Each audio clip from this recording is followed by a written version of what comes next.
I think the gratefulness and the happiness really comes from when you're, and you've said this, is when you're not seeking more. When maybe someone isn't brooding to kind of become something else or achieve something else. Yeah, man. So again, when we're looking at the research, it kind of comes back to that, right? What does grateful really mean, and where does it bring you? Episode 4, here we are. Welcome back to the Athlete's Pursuit. I'm so excited to be here, as always. I feel like we open up with those kind of lines all the time. But it is exciting. I mean, I'm excited though.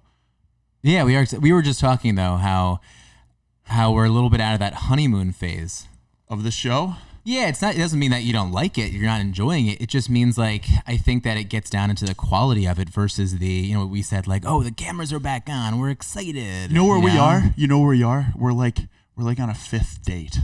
Like the first date, we're being all proper. Yeah. Everything's all like best behavior. Uh-huh. I think I was wearing maybe a nicer shirt. I remember. I'm in a hoodie now. Yeah. I'm wearing a hat. I was liking. I like it. You look comfortable. I'm relaxing. Yeah, you want to be relaxed. Yeah, I'm chilling out. It's great. Like get to know me right now. You feel like no one knew you when you were wearing a button-down shirt? Maybe I was putting up a little wall. I don't know, Joe. I feel like it's something where you just wanted to look presentable. Part. Yeah, but you're always presentable. We know that. Okay, so maybe more professional than you usually are. You think so? Maybe. I'm used to wearing gym clothes, so it was just nice. It was just nice to wear some good clothes. Depends what you're doing too. I mean, sometimes when you're on camera, you're wearing nothing. Other times you're wearing a tux. You really, it's a I wide, run the gamut, man. It's a wide range. I run the gamut of styles that we're gonna find you in. So it's not gonna be only one. It's either gym clothes or suits and ties. Gym clothes or suits and ties. And now mainly gym clothes, though. These days, yeah, mainly. What is your go-to gym outfit? I've been wearing a nice little New Zealand All Blacks cutoff. Oh, I've seen that, yeah. Yeah, I've been wearing that a lot. Why that? Because those guys know how to work, man. They do. You're all about the work. All about it. I think people are. I've had people message me too after listening to this podcast, like, man, Joe just locks in. That's just his training. He's just no bullshit. I'm like, yeah, it is Joe. Why would you fuck around? You're very intense with your training in the best way possible. It's like, we're here to work. Let's get this done. And we always talk about certain things with training, right? We talk about adaptation. We always talk about, progressive overload. It's like, well, then overload it, right? Absolutely. What were we talking about? We were we were talking about loading up a sled one time, right? We were talking about kind of going through the progression of a class, and I was like, you know what? I feel like I'm burning myself out by getting on the sled first and then doing some other work over here, and then finally we get to like the meat of what's supposed to be the workout. And I'm like, so, if I'm starting with the sled, do I lighten the sled up so that my other work, I can focus on that more? You're like, no, you just make it heavier. Right. That's you just. No. If there's a question, do you put more or less on? You never put less on. It's always more. Why would you put less on? If you have the privilege, if you have the honor of being able to push more weight, why would you do yourself a disservice? Your body can do it. And you just push have to one back. Listen, if the moving the sled for you is difficult and really hard, amen. Build up. But if you have the ability of pushing 5 bags on that sucker, why would you not do this? Because in the corner of your eye, you see how much you have to start squatting in 10 minutes. That's part of the training, though. It's part of the training. So if you can do that, if you can squat a crazy, ridiculous amount at the end of your workout, when you've already sled pushed, done deadlifts forever, then imagine what you're going to be able to do when you go squat fresh. Sometimes it makes amazing. It feel like the other day we were doing box jumps, and it was like box jumps forever. Yeah. And then James comes over and throws another box on top of them. What a bitch. It actually did. I actually love that. It did push me a little bit until that's what James does. Until I push jumped you. And then I missed the box. It's like, well, there we go. That's failure. Failure. We want it. We want the failure. We want the failure. James pushes me like crazy when I've lifted. That dude pushes weight around. I'm sure he does. It's nothing. Sometimes he just points at me and goes, that's the weight you need. More. And I'm like, I don't think so. And then I move it. I'm like, I can do this once. This is not what I'm supposed to be doing 20 times. I can do this. I guess I can do this a little bit. I don't play around, and the All Blacks are all about that. I just like their culture and the the mindset around it, and I don't like wasting time. So if we're in the gym, let's go ahead and be intentional with it, and let's get some work done. Otherwise, I just don't know why we're there. Well, then I'd rather just not be there. No, it makes sense. I expect this from you at least one time. I hope I want to butcher this. What? What's the dance they do? The haka? Oh my God. Yeah. Talk about getting pumped up. I know, man. It's very intimidating. Am I saying it right though? I think so. Yeah, I think so. It's the haka. Yeah, I believe that's correct. I hope so. And if I'm wrong, I'm glad to be corrected. Well, the ceremonial dance they do before the games. Have you ever done it? And have you ever? I've only intimidated. I've kind of maybe tried to do it comically because I can't actually do this. I've done it in class. I've done it in class as a joke because it's amazing. But I wish I had that heritage. I wish that was like my actual background, like my nationality, Pacific Islander. But isn't this all kind of adopting other cultures and allowing yourself to be part of something? Well, all right, cool. You can do it. All right, great. I'll do it. I think it'd be good. Joe, big question for you. Yeah, let's go. Hey, we diving in? We're diving in. All right, here we go. Let's dive in. This isn't a soft dive, but I'm curious. Hard dive. Have you ever been given a gift and had a hard time accepting it? I want to say that yes, I have, but I can't think of a particular time in which this happened. I'm not compliments. Does that count? Is a gift a compliment? I think in the sense of where we're going to go with all this, I think it's an yes. I would say yes. I can say that I have had a hard time accepting in the past compliments about myself. If somebody, some people say just take the compliment. Yeah, and I just wouldn't take it. I wouldn't take it. I would just be like, no, you're great. You're great. Yeah. Deflect. Yeah. I think a lot of people do that because they're afraid for certain reasons, possibly. That I don't know if fear is really what we're talking about here. I know that I have a hard time accepting gifts, and I think looking into the topic we're talking about today, I can almost understand why.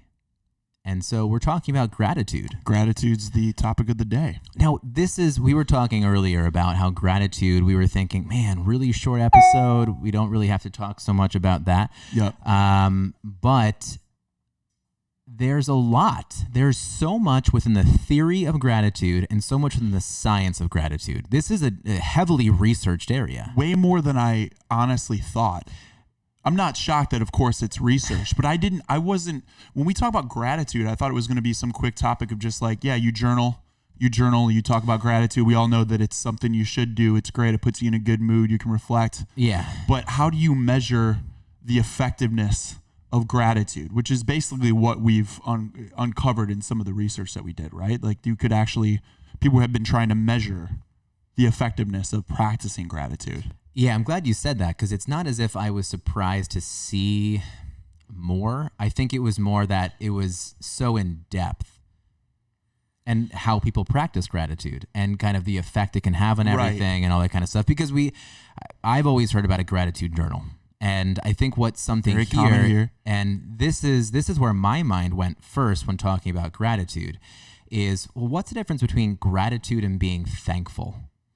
Because I can sit somewhere and I can keep a journal and I can say, oh, I'm thankful for a gift that I received from someone, or I'm thankful that maybe my wife helped me out with that, or I'm thankful for these items in my life, right? And this is what we've talked about too, about how we don't want to be so materialistic about certain things. I'm thankful I have that piece of clothing.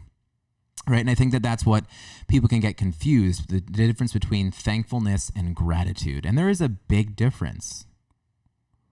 And so let's maybe go back a little bit because I really don't want to rush through this. Okay. Because gratitude, I think, why don't we talk about why it's important to focus on it? If and I know that you look through everything.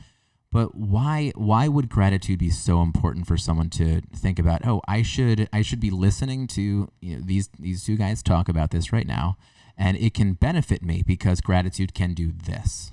So I will say that I think that gratitude, when we were touching on this or starting to do research on it, I just kind of went in thinking gratitude is just a practice of how you maybe look at the world. of, are you thankful for what you have? Do you have that kind of perspective? And I always saw it as, if you're not grateful, that you have more of a mindset of wanting more than maybe you have. So I just think that has always been something I've tried to avoid with how I view things, because it never really felt like it served me, which whenever we talk about mindset, by the way, I'm always of the kind of opinion or the perspective that I look at it two ways. Like, before I adopt a mindset or kind of a belief system, I'm like, let's play it out the scenario of, like, if I believe things in this lens, then it might serve me this way. If I believe it in this lens, it might serve me this way. So you can kind of adopt a belief system kind of based on that, playing it out a little bit. So when I think about gratitude, it's kind of more I'm grateful for what I have. It's a perspective of, this is an opportunity, not a chore, right? Like looking at your job. It's an opportunity to maybe get better at a certain skill set, not I have to be here type of thing. It's more like, I get to wake up in the morning. I get to train early in the morning, not I have to wake up at 5 a.m. to go train and work out. I hate this, right? It's like, no, you can get stronger right now. So it's kind of this, maybe an opportunist, or like a optimist mindset, maybe even too, as opposed to being more pessimistic. But being the opposite, being ungrateful, just never really seemed to fit. It never really seemed to serve any purpose in my life. It just always seemed to be a negative kind of way of doing things. So I'm like, why not be grateful? Why not practice or try to have a mindset of gratitude? And one thing that I've heard, this quote that I would always go back to, is we talk about possessions and wants and things like that. And I think I love your quotes. I can't wait. When you're younger, for sure you focus on materialistic things and wealth, right? Literally money and wealth. And it's changed. This quote is, wealth consists not in having great possessions, but in having few wants. And when you talk about like Buddhist principles, like the Buddha said, we suffer because we desire. If you can give up desire, you won't suffer. Explain how you kind of break that down for me, and how you feel about that. So the perspective of wealth consists not in having great possessions, but having few wants, I think is pretty much just this mindset of, you can attract things. Of course you want wealth. Of course you want a nice home to live in. You might want a nice car. Who doesn't like these things? But it's not what you're chasing after. It's more an appreciation for the things that you have currently. You love what you have. You are so thankful for where you are. And then you can still strive to become better as an individual. And then these wants, quote unquote, they may get attracted into your life. So you may have a great home, have this abundance of wealth, and it may come to you, but it's not what you're really shooting for. It's kind of a byproduct of good nature, is how I look at it. Sure. Because you can be miserable chasing all these things, and like the I think dilemma that you run into is being ungrateful comes into this place of, it's never enough. When is it ever enough? You're not thankful for whatever. I can give you the best car in the world, the best apartment in the world, and if you're not grateful, when are you ever going to be satisfied? When are you ever going to sit in peace? Okay, yeah, sure. And let me ask you this, because I know you know this answer, and this is going to come more from the research side of things. But why would someone actually want to be more grateful? Why would it be important for someone to be still, sit in stillness, sit with themselves, think about these things, and truly be grateful? Why would someone want to switch their mindset from being more materialistic and being more pessimistic, and really switch it over to being more grateful? What can it actually do for someone? So we'll go into some of the research a little bit as a segue into this. It's a great question. I think it starts to bring just opportunity and abundance into your life. So these things that you kind of want, they actually come because you're not expecting them to anymore. So it's a flip from, I've heard, if you may have heard this before, if you can flip a simple word of expectation with appreciation, everything in your life begins to change. You don't expect something to come to you. You appreciate that it may. You appreciate when it's here, and then you let it go when it's supposed to go. You don't expect it to turn up. You don't expect your partner to do, to make dinner for you every night. You appreciate when they do. You don't expect your job to pay you a certain amount or expect a promotion. You appreciate when the opportunity comes along. Yeah, and I think a short answer, as I trying to figure out this couch The sitting lumbar situation I'm trying to see how I can make this more comfortable on for the myself. back. I love the setup in some ways. I'm just trying to see what this. I don't know if this makes me feel old or not. Don't you think I'm basically putting a bunch of pillows behind my back right now if no one can see me. like the This feels good it's like though. an airline I'm actually seat. good right He's like now. I feel talking happy. trash about my couch. It's a brand new fucking couch, man. So I'm grateful. I'm grateful that I actually. So, but this I think is. Let me come back to what I was saying before, is happiness. Just the word happiness. I think when you actually look at a lot of research, and this is what you were saying in the best Joe ways possible. Joe, you are so you're so well thought out. I was telling you this earlier. You're so well thought out. You are your choice of words to be articulate with how your mind is working is always very impressive. Thank you. Sometimes I feel like a 3-year-old when I end up kind of going into my thoughts.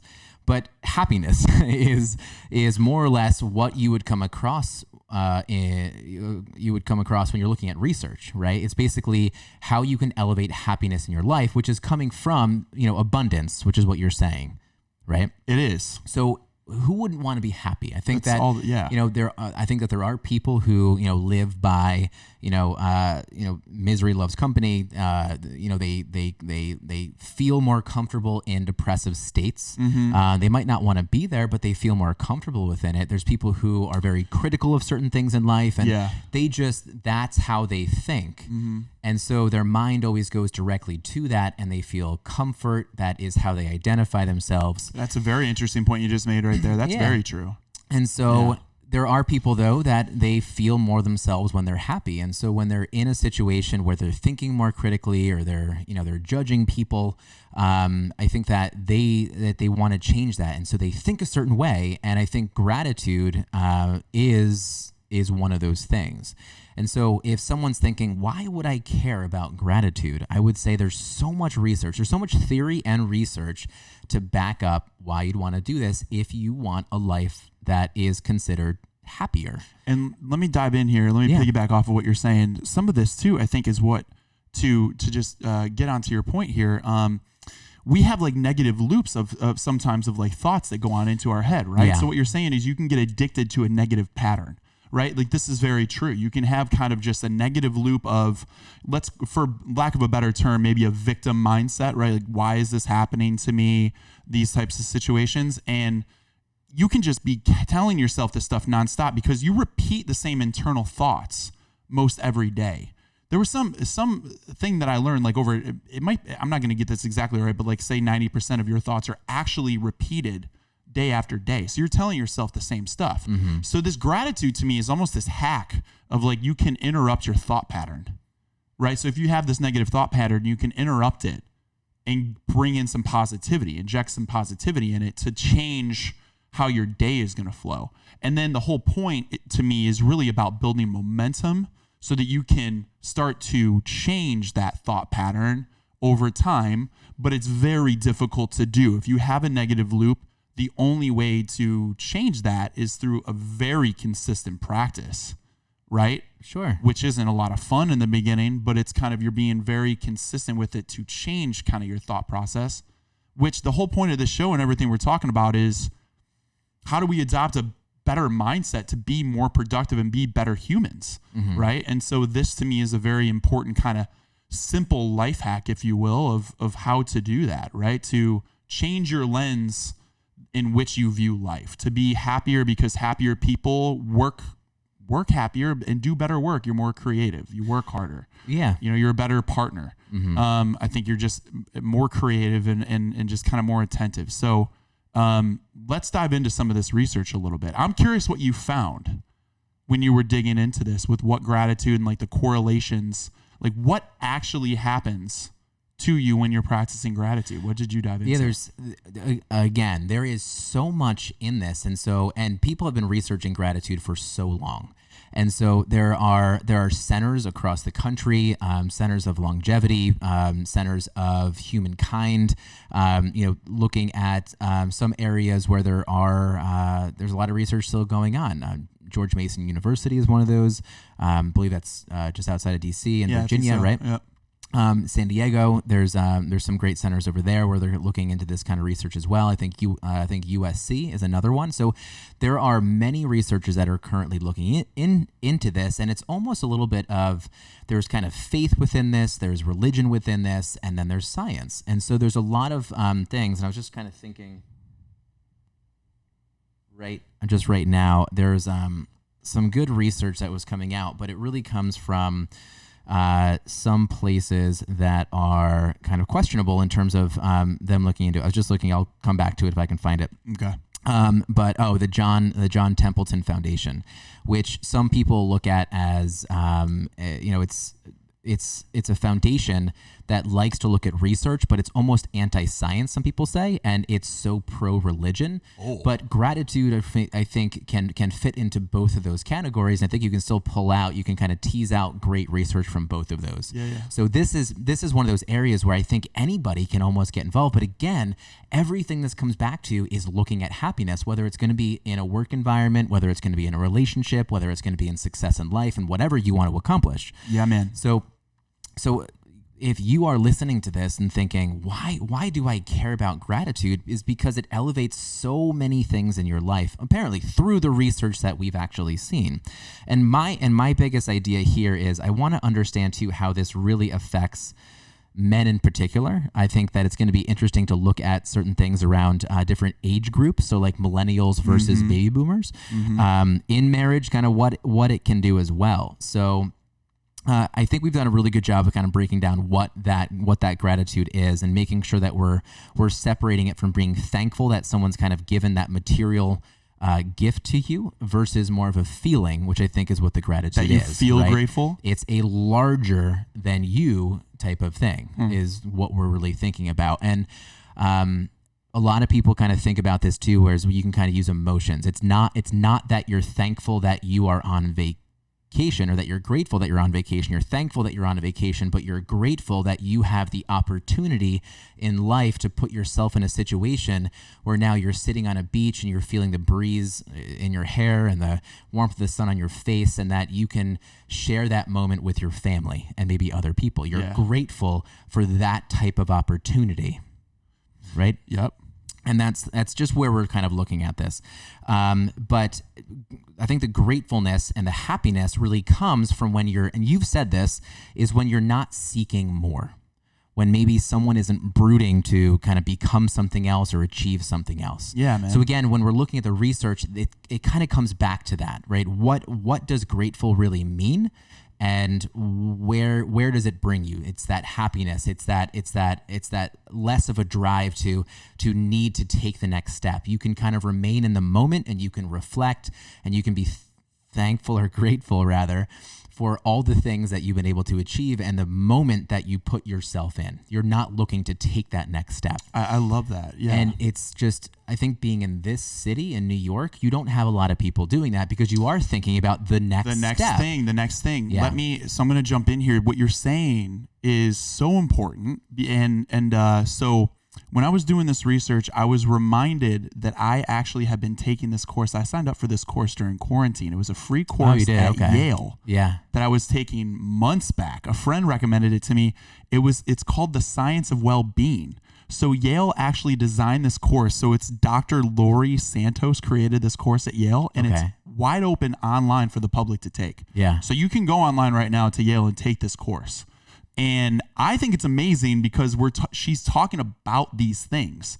And first of all, for a college to actually teach people how to be grateful and just how to live well as a human being, I think the world desperately needs. Like, we should be learning these types of things in school, not just our major or whatever we're kind of practicing, but savoring. So she mentioned this topic, and I'm paraphrasing some of her work here. I hope to have her on the show. I actually reached out to her. I think she'd be amazing to be on the show. Perfect. But savoring, it's taking the most out of the experience. It's kind of living in the present moment. So this act of gratitude is kind of in the moment that you're in. Can you savor the experience, slow it down, and appreciate it while you're in it? So the people that enhance savoring kind of have these qualities of Very specifically, they share it with another person. You talk about your experience with another person.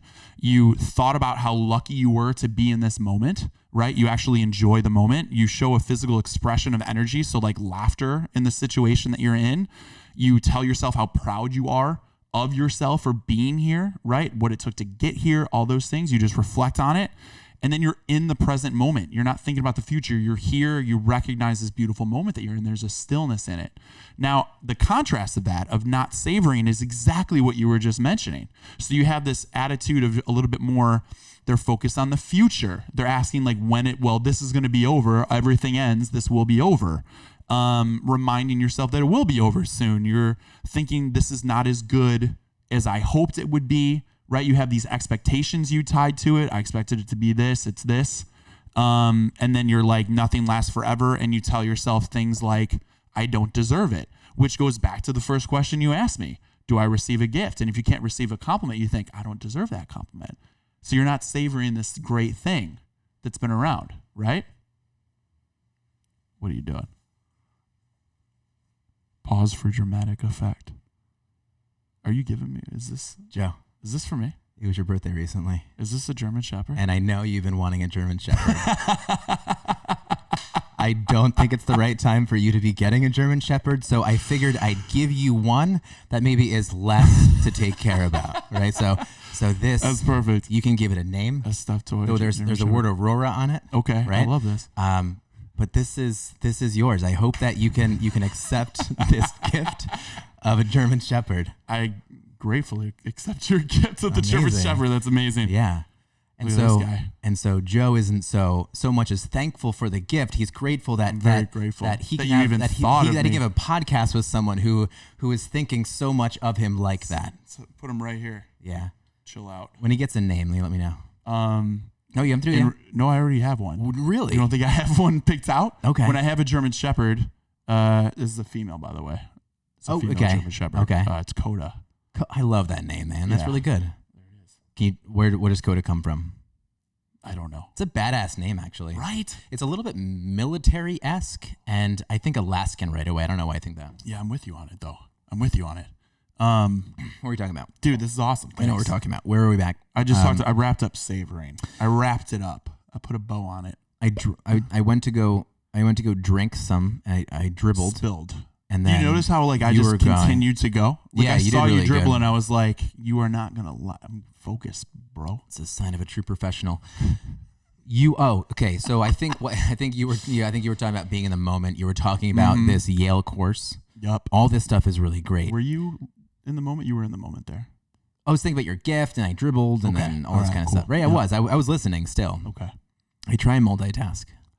I always lie on it whenever someone's like, I'm in like a job interview. You good at multitask? Of course I am. Amazing. 5 things. Yeah, but I mean, I guess I am, but not in the way you want me to be. Yeah. Great at checking social and email us at the same time. Exactly.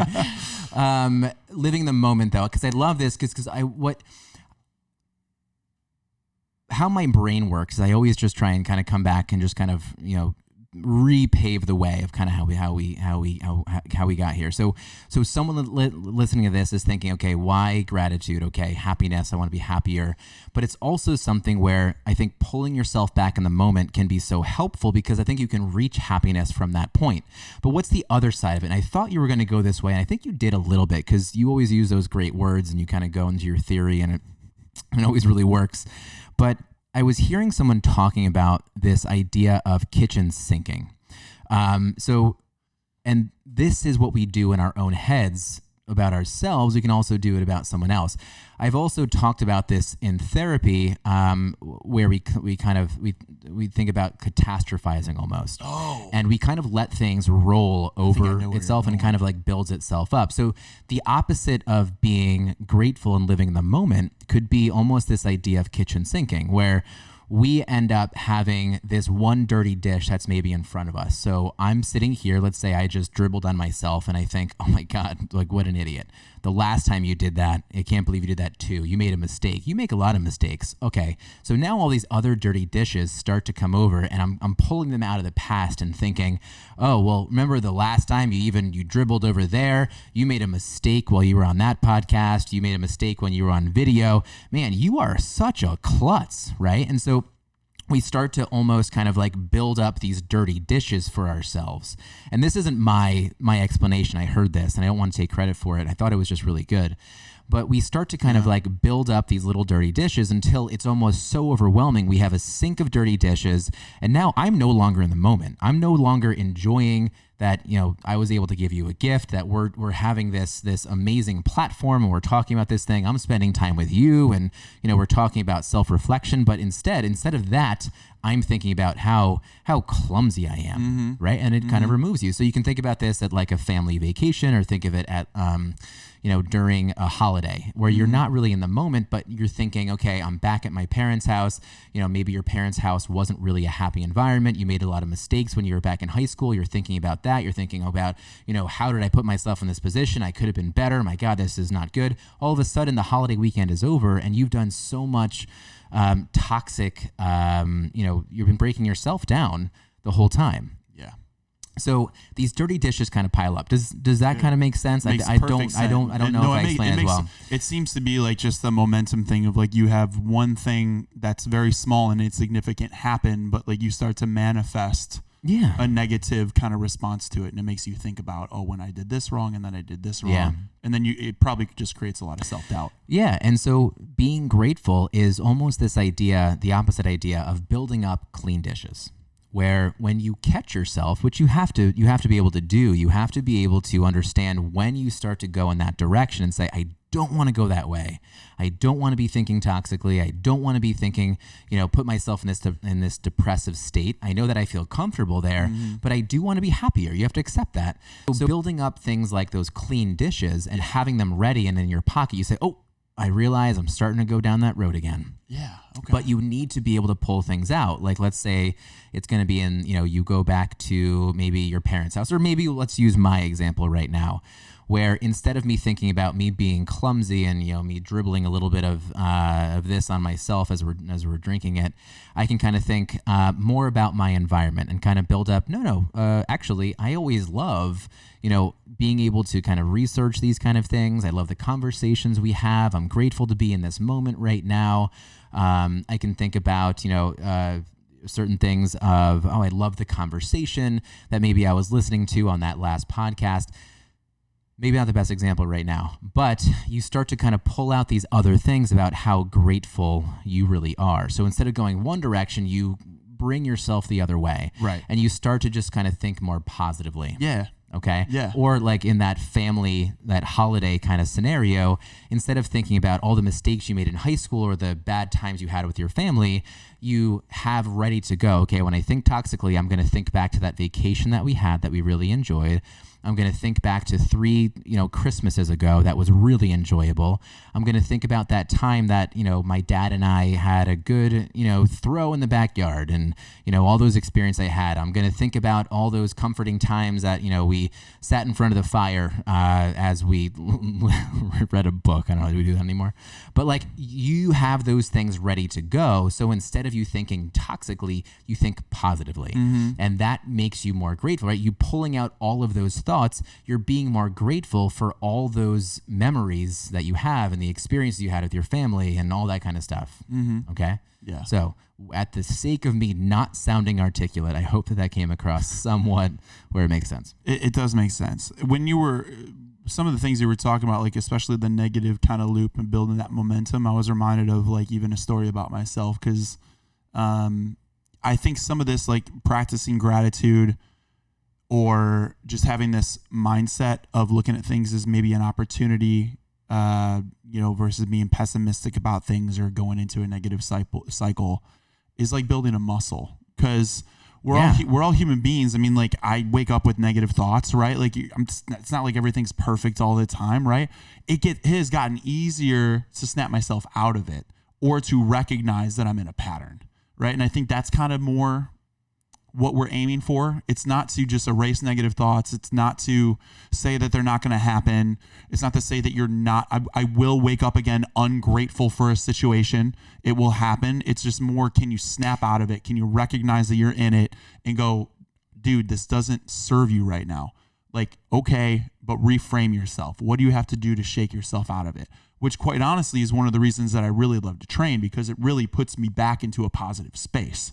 Right. So for me, exercise, and I know that's for a lot of people, exercise is a great way to physically alter your state of being completely and put you in a brand new state.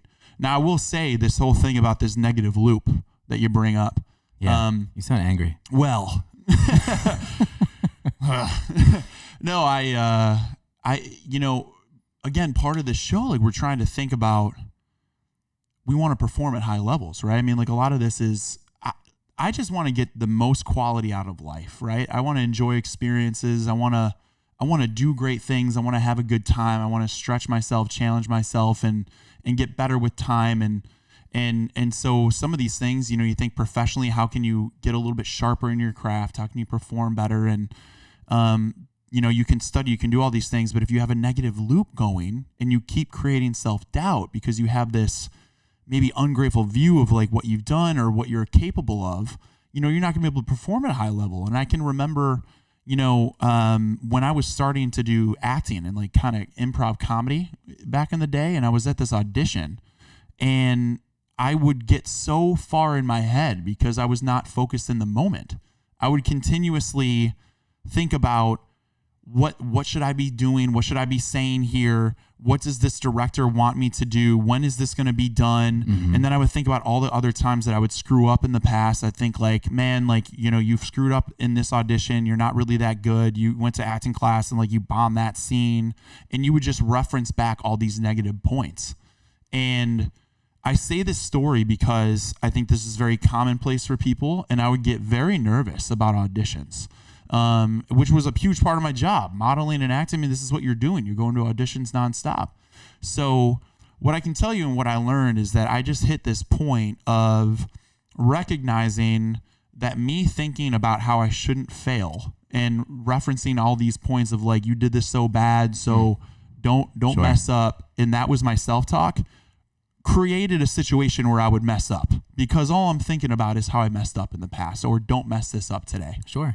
And you reach a point where I was just like, this doesn't work, right? So me doing this and acting all perfect and trying to do what they want me to do and get into my own head isn't working. It's stopping me from experiencing great things. And creating, because one thing that you would need to do, whether you're modeling or whether you're doing stand-up, is you have to create material. And that material could be posing. That material could be, certain lines. It could be being able to kind of be in the moment, during improv. And so really within the brain, when you put more stress on yourself and you're thinking more about those moments that you didn't do well, you start to actually increase things like cortisol, right? That stress hormone. And that stress hormone, the higher it climbs, it really shuts down those centers within your brain. I'm going to say it's the amygdala. Don't quote me on it. But it starts to shut down the center in your brain that really grows creativity. And so things like oxytocin, things like dopamine that help with really creative people or creating, that starts to become suppressed. So the more that we remain in that negative mindset, the more that you're actually shutting yourself down from being successful. Am I hearing you right? Like it's kind of taking you into like a fight or flight type of situation? Yeah, that's right. I guess. So you're more in survival mode versus kind of free, relaxed, creative? I guess I'm saying yeah right away. Somewhat? I don't know if we can say fight or flight. I'm not saying no, but it definitely is something that there's there's hormones that are all involved in this. Which that makes total sense. And I get that you get probably uptight. You get uptight, and then whenever you're uptight, I don't think you're really performing well. And it certainly blocks creativity. And like I would feel that as an artist, you're certainly feeling that. Yeah. So sometimes with this stuff, I think you have to, for the record, it's not like us. I got to say this too. You can understand something, right? Like we're talking to the audience, we're sharing an experience, but there's some stuff you just got to feel. Like, how sometimes you can understand like a topic or learn a lesson, you can understand it like intellectually, but you have to feel the lesson before you actually adopt it. You're talking about people that are listening right now when You they're like, yourself, hey, I too. have to actually feel this gratitude. Well, like, so what I'm saying is this process that I went through of literally going to these auditions and sucking at these auditions. It's not like before I went, somebody could have told me exactly what I'm telling you right now. And then I wouldn't have sucked in those auditions. I still would have probably bombed. You have to at some point also still go through the process to feel what this is like, and then also understand it intellectually of what's happening, so you can start to flip your mindset and mentality around it. Yeah, Does that make sense what I'm saying? It's like letting your kid fail. It's exactly like If your that. kid doesn't fail, then they're not going to become resilient and understand why they want to go in the other direction. Right. You can talk about the lesson, but they have to feel the lesson. for They sure. have to experience it. So as I say that, just understand that, and then just start to recognize. But look, when you get to a spot of just being more, I started going, these auditions started to be a lot more just optimistic of what's the worst that's going to happen. And also I'm here. How beautiful is this? I started to flip my perspective of like, I have this corporate job that like, I think is going well, but like, I love this stuff. Like, how beautiful is it that I'm even here at this audition? Now I'm hearing you being grateful. This is That's what great. people don't get, right? Because it's this feeling. It's not something you're looking at. It's not that you're thankful for that someone gave you the audition, right? Or that you're there in that one right. time. You're grateful for what you've done to bring yourself to that moment, Yeah, right? man. That's what gratitude is, and it's hard to kind of explain it, right? It is a little bit. Yeah, 'cause I but think you're talking like that is gratitude. this is totally it. And then like, you get to that place. I just think it's a beautiful state of being, because I think amazing things come from that. For sure. Right. So you're attracting the right things. I think you're free, you're loose, you get more creative, you're better at your work. I think you want to work, right? You're just kind of excited because again, you're just more in an appreciation state of mind. Yeah. So that's my story. I love that story. That's really good. I think it speaks so much to, let's even think of another job that, just someone is doubting themselves. When you only think about the things that you haven't done well, it's not going to bring you to the ability to do better, to be honest, right? Yes. So I was just thinking, I was looking into something and someone was talking about kind of how to actually apply gratitude. So if you were to be catching yourself in that moment where you're actually feeling as if you're kind of going in that toxic mindset, and you know that going that way, maybe again, it's comfortable for you to think that way, but you want to make sure that you're just changing it, right? You're redirecting yourself. How can you apply it in the moment? And so someone was mentioning that you can think about the past, the present, and you can also think about the future. So something about the past, right? So Joe, maybe you were thinking about you being up on stage and, you think about all these failures for a second. You say, no, hold on.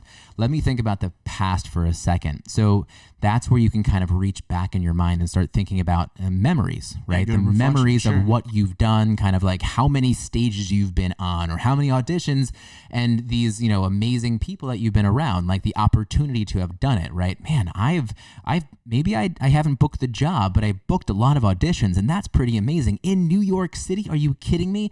In these famous locations, on these stages, being able to be myself on stage, like reaching back into your memories can be very helpful for yourself to kind of just redirect those negative thoughts. The other thing is kind of being in the present. And so this is just making sure that you are not taking things for granted and kind of thinking about the moment and kind of thinking about what I was mentioning with that vacation.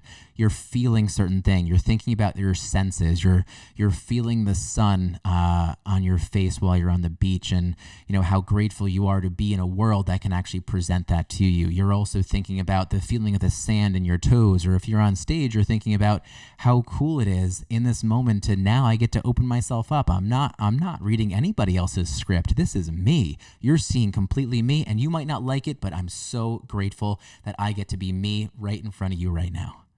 So that's about kind of being in the moment. And the other is kind of about thinking about the future and just really kind of keeping that optimistic attitude and making sure, hey, I might not get this, but I'm so excited for what my next opportunity might end up being. I'm so excited to get on the next stage and be in front of people and be myself even more. And the more that I am myself, the world that gets to see me, and I'm not hiding behind anybody else's script, and I'm not hiding behind anybody else's, job description. And how amazing is I get to be myself. Yeah, man. Right. I think that's everything. Being able to apply that gratitude in a certain way. So think about certain things when you start to go that toxic route.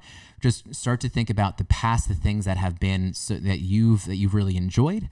Make sure you think about the present, kind of think about your senses, and then think about the future. Those things that you can be optimistic about. Yeah, man. That's what you can really do. And I think that kind of takes me, and I'm so curious to hear about you and this course at Yale, because, and we'll come back to even more research. I know we've been talking about getting to research, but what is it that someone does to really get into the gratitude, right? We have gratitude journals. Someone says, I want gratitude to be there, and kind of do it a little bit more,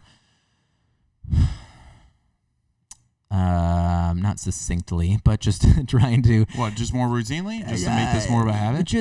Like how do you start the habit of, being gracious and gratitude? It's definitely not an overcomplicated thing. It's literally writing down 5 things you're grateful for in the morning. Literally that. Just 5 things you're grateful for.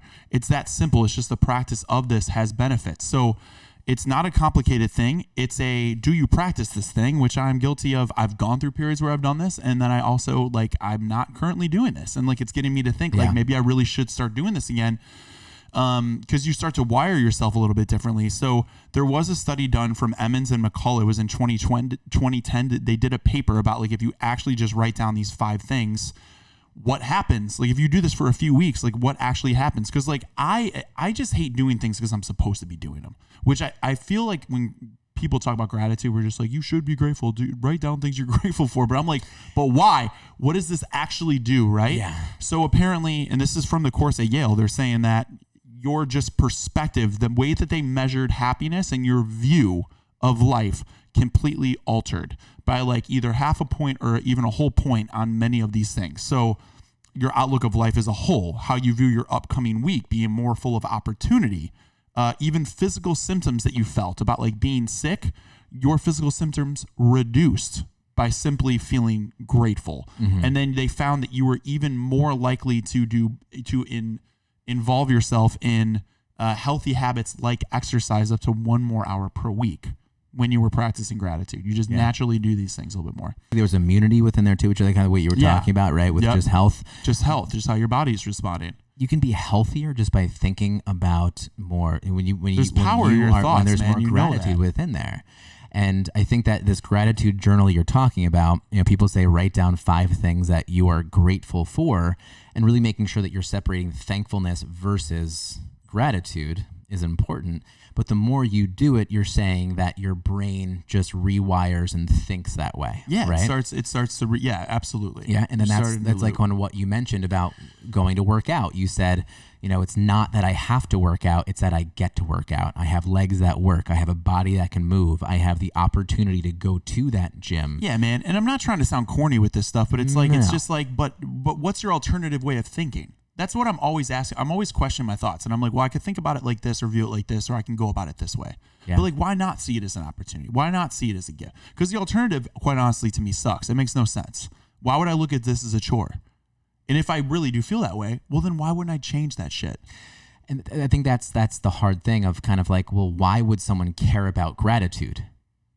And so if someone doesn't care about happiness, then that's, I think, a hard thing. But if someone can say, it's going to help your immunity, it's going to end up helping certain things, just you get to the gym more, which then can help you transform and kind of look better naked, right? I think I saw that today. I posted that stuff today. Listen, if you don't train for one reason, that's one right there. Yeah. But listen, isn't the goal, the goal to me is honestly to live in a peaceful state of mind.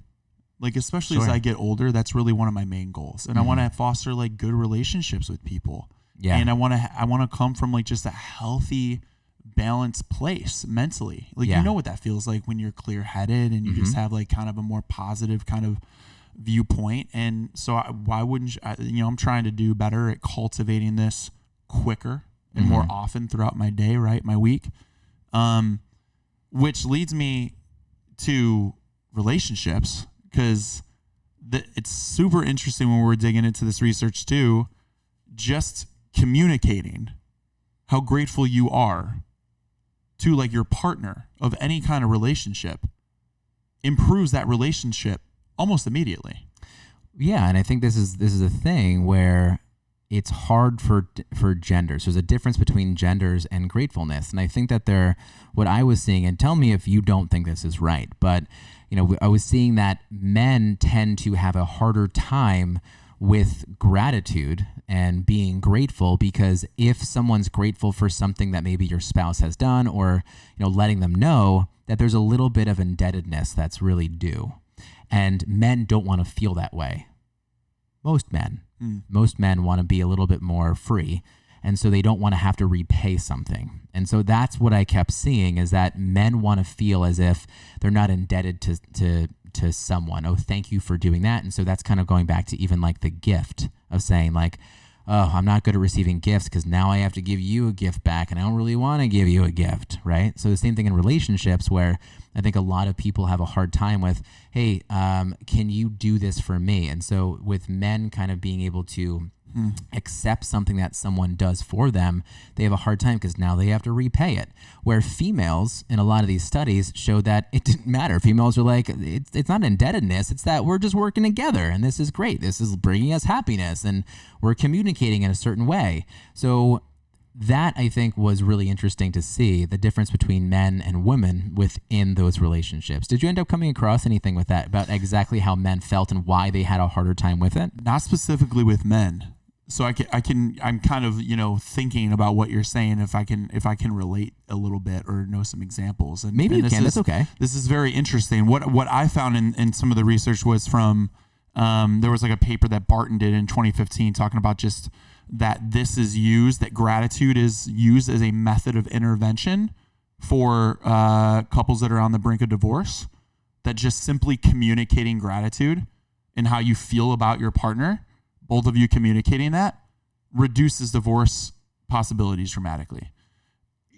And I get that. And going to your point though, I wonder how hard it is for maybe men to just communicate. I hear that a lot. I hear a lot that like men just simply don't communicate how they're feeling maybe about their partner, or if they're comfortable doing it, which I don't really, I guess I can understand. But whatever. I mean, maybe we should just communicate more. It's like, just tell your partner how thankful you are for what they're doing and who they are. I think, or the fact that communication itself, whether you're actually communicating gratitude, like the words of thankfulness, or I'm grateful for you, even just the act of communicating, I think, can kind of bring on gratitude. Just goes a long way, man. It does, and I think this is what I was seeing too. This was coming out of at a GMU, and who was Cashton is one of the researchers that is there. He does most of the research coming out of that. What's the center that he has down there? It is he's the director of the laboratory for the study of social anxiety, character strengths, and related phenomena. And again, that's at George Mason University. But he was really saying and found that. You all right? Yeah, it's fine. Did what? Coda? Was saying that a spouse who usually felt more grateful also tended to express more gratefulness. Boom. So it really ended up being able to like grow on top of itself. And so the more that you showed, the more that you received.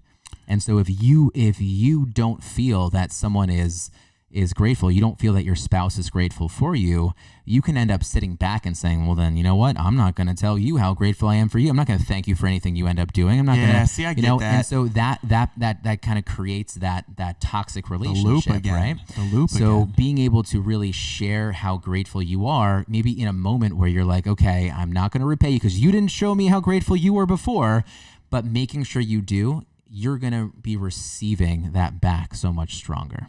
I mean, it just comes back again to just like appreciate what's happening around you. Like, I just don't think that we sit and just, even if you're not fully happy with like maybe your situation, like, can you start to isolate and just realize what you do have so you can appreciate what's happening here? Because I really do believe that everybody's just trying their best out here. So if you're in a relationship, you have a partner, I just think you have to take a second and realize how amazing, one, it is that somebody else is willing to spend time with you. You know how big that is? Someone of their own conscious choice, their own life, is willing to spend time with you and think about you and put their life in the limit of time that we have here and put it into you just by being here, just by being in the same room. And like sometimes we just forget because we get so used to this person's here and they just like keep coming back, right? If you're dating someone and you're like, well, we've been doing this for 6 months, and like you just don't sit and stop and think, like she has a choice, he has a choice to not be here, and how beautiful it is that they are. Totally. Like that alone, you can just like once, it doesn't have to be every day where you're just like so grateful. I mean, if you want to do that, great. But sometimes just once in a while, just sitting down, just being like, I'm just grateful for where we are. We're sharing a journey together at the moment. Wherever it goes, you're sharing something together in this moment. Yeah. And that's a beautiful thing. I would say as a husband and a dad, having children, I think does this. Like I'm always grateful for how wonderful my wife kind of is able to work out certain things, like the schedule, like the play schedule for my daughter, or really get things scheduled like doctor's appointments. Like I'm not good at that stuff. Yeah. And so I'm so grateful she's there, and that gives me the opportunity to then be the great dad in those other moments that I can actually be. But together, I think that, or maybe separately, I don't know if we would be as great as parents. And so I'm always grateful. I'm also like, I can be a bag of emotions and quite an a-hole sometimes. So like, I'm always incredibly grateful for my wife to come back the next morning, because she's always so amazing at, not so much second chances, because I don't think that's the right way to put it, but she's always good at just kind of like wiping the slate on the slate clean. I mean, okay, I understand what was going on yesterday. New day, let's rework this. We can get through it. And so I'm always like, oh, great. Like she is pretty amazing that way. And I'm always grateful for it, for kind of who I am, and what she has to put up with. But I mean, that's just an important way to look at things, and appreciate, again, not expectations, appreciation. And then a simple thing. So two things that I found that's really good. I want to say that again. So it's appreciation, not expectation. Yeah, I think that's the problem, is that we end up expecting so much. My spouse should do this. My job should give me this. This workout should give me this. But really, I'm grateful to have the job. I'm grateful to be in the relationship with this person. I'm grateful to actually have the opportunity to move my body this way, right? Yes. Yeah. Yes, it's a game changer. Even if the people you're around don't adopt this, you have to adopt this, because it changes your world. It makes things more peaceful. You just start to come from abundance and like more love for things that are around you, because not everything's going to be permanent, and like not all these things are going to last forever that's around you. And recognize that this is just a temporary ride that we're on. Wherever we are, things are constantly changing. So why would you not look at where you are and just take a second to be like, wow, I've come a long way. And like, there's some really great things happening around you, because there are. I'll tell you why people don't, because it's hard to do. It's hard to rewire yourself in a moment where you start to cascade, where those thoughts start to cascade. Absolutely. And that's why a gratitude journal is so helpful. A daily practice. So you practice, right? Does make sense. We always preach consistency. So you have to kind of work in the consistency that you can, thinking back to those clean plates, have those clean plates ready when you start to feel like those dirty plates start to pile up. Stop the dirty plates. Think about your clean plates. That's what this is. Yeah. It's just a daily practice to be able to pull that arsenal like you're talking about. Why? That's why this is happiness. That's why this is worthwhile. Yeah. To put a bow on this, too. There were two things that I'll even put an action point on here, because this was from a study, and again, I'm big on this stuff because I want to actually know what's actually happening.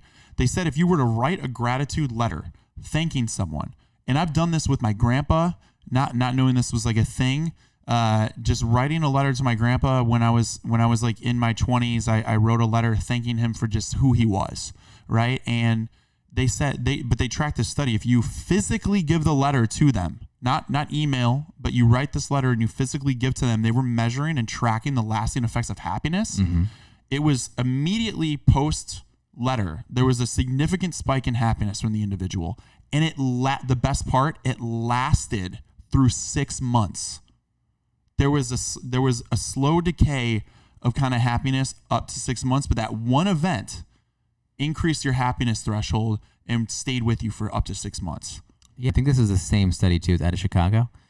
Maybe it was, but it was where that letter writer, they underestimated the positive impact of their letter the surprise that the Yep. recipients felt about the content of the letter. So they felt, what's the point of writing this?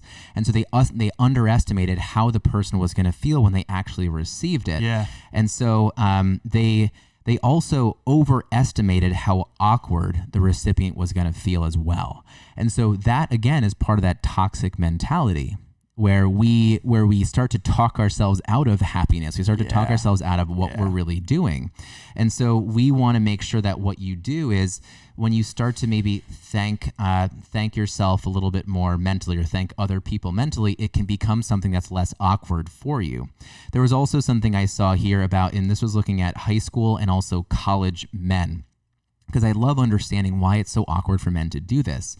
But it was looking at these boys basically in high school and men in college, and they really wanted to understand how these guys kind of felt like they belonged or not. And so they asked them to keep a gratitude journal for about 4 weeks. And so the guys who did that, and I think what they did is they basically had guys as a control who they just kind of kept a regular journal, like write whatever you want in it. There were men or boys, whatever, that ended up keeping a 4-week gratitude journal. And then there were boys who basically, didn't do anything. And so they saw that the guys that did it, that actually kept a 4-week gratitude journal, felt more like they belonged at their school.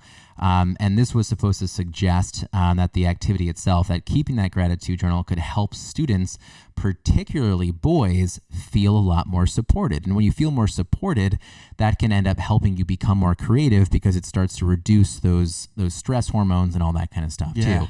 When I think that they were also looking at the same age in women and girls, and it just that girls end up having the outlet. They didn't feel like they needed this as much. They already felt like they belonged a little bit more. Now, that's not to take away from how awkward I think that girls maybe have felt in high school and all that kind of stuff. It was just showing that the impact was a lot stronger for boys. It's very interesting. And so I love to see that. Something else that I actually saw too was the difference between Americans and other people in the world. Now, this is going back a bit, and this was in the Journal of British, the British Psychological Society is coming out of there in 1998, so a bit older. But it was looking at German men and it was looking at American men. And again, I'm saying this so that we can understand Americans more, or just men and more. But it was basically saying that German men, they looked at gratitude. They were characterizing it as one of the most constructive emotions, where American men looked at gratitude as undesirable and difficult to express. And they just found that they even found it humiliating in some cases. And again, I think that comes back to certain things like indebtedness. So it was like, well, why is this so awkward? Why can't we do more of it? If gratitude leads to happiness, then let's make sure that we can do more of that. So I think that's important. And I think that crazy. It was something too, like, and again, this was back in 1998. So they were looking at men that were 35 to 50, which I think also, sorry to kind of go on this rant here with certain things that I was looking into, but there's so much research in this and it's so interesting. But it was looking at different age groups as well. And so it was looking at baby boomers and kind of how they felt about certain things. And so really baby boomers, there was a particular psychological kind of profile of being a little bit more rigid and masculine. So for someone to be gracious, it was hard for men to do that, to kind of say thank you and to feel like, again, indebted to somebody. And so that gets passed down to younger generations. And I think that it's kind of, that whole thing of like, oh, this next generation is going to ruin us. Well, is it going to ruin us? If we can be more grateful and we're more in touch with our emotions, why would we fight against that? That's a great thing for us to be doing. It's the thing. So I think it's great to kind of break away from that. Realize that if you are a young male in America, maybe it's time to really start to pick up on this and realize that gratitude can really be this gateway to happiness and to more creativity and to just having a more successful life, however you might define that. Mic drop, baby. Cool. Joe, anything else right now? I love this topic. I really do. Yeah, and more I than really I hope. thought Who was the doctor that you reached out to? Lori Santos. I would love to go deeper into this. It really is amazing to really hear about the theory of this, but then also to kind of get like that science behind it too. This is you don't see this a lot. This honestly felt, when we were diving into this research a little bit, again, when we started thinking about this topic, I was like, I don't know if we're gonna be able to touch much on this. But then when we started talking, I'm like, wow, there's actually a lot to it, and there's a lot more research behind it. And it felt like, you have, I guess now I'm not so surprised. So you have someone like Dr. Brene Brown, who is a professor who studies vulnerability and shame, right? Like, she's studying human emotions. So why wouldn't you have the same of people studying, this human emotion of feeling gratitude? Yeah. And so I would love to find, and reach out to some experts on this to see if we can have them on the show. Cause like, I would love to learn the actual science behind this, like what's really happening in the body, right? Honestly, I think it's this chemical release that's happening. Mm-hmm. And if someone can explain that more succinctly, because we are not experts at this. I know I don't sound like an expert right now, but it's something where if we understand that this can get us to a lifestyle, that if someone says, do you want more happiness? Are you going to turn that down? No, man. If this is an opportunity for you, why would someone say no to this right now? Right. So I'm going to do my job because I'm not good at this, because I am a pretty pessimistic person. That's just how I've grown up. And my mind goes that way. And so it can become this very toxic kind of mentality. But, I myself, and I want to use this time, this show, this platform to grow as an individual too. So I think after looking even deeper into this, I think I'm going to also start to utilize gratitude as a way to elevate my life. I love that. I'm going to make a better practice of myself. And I'll say this to our listeners.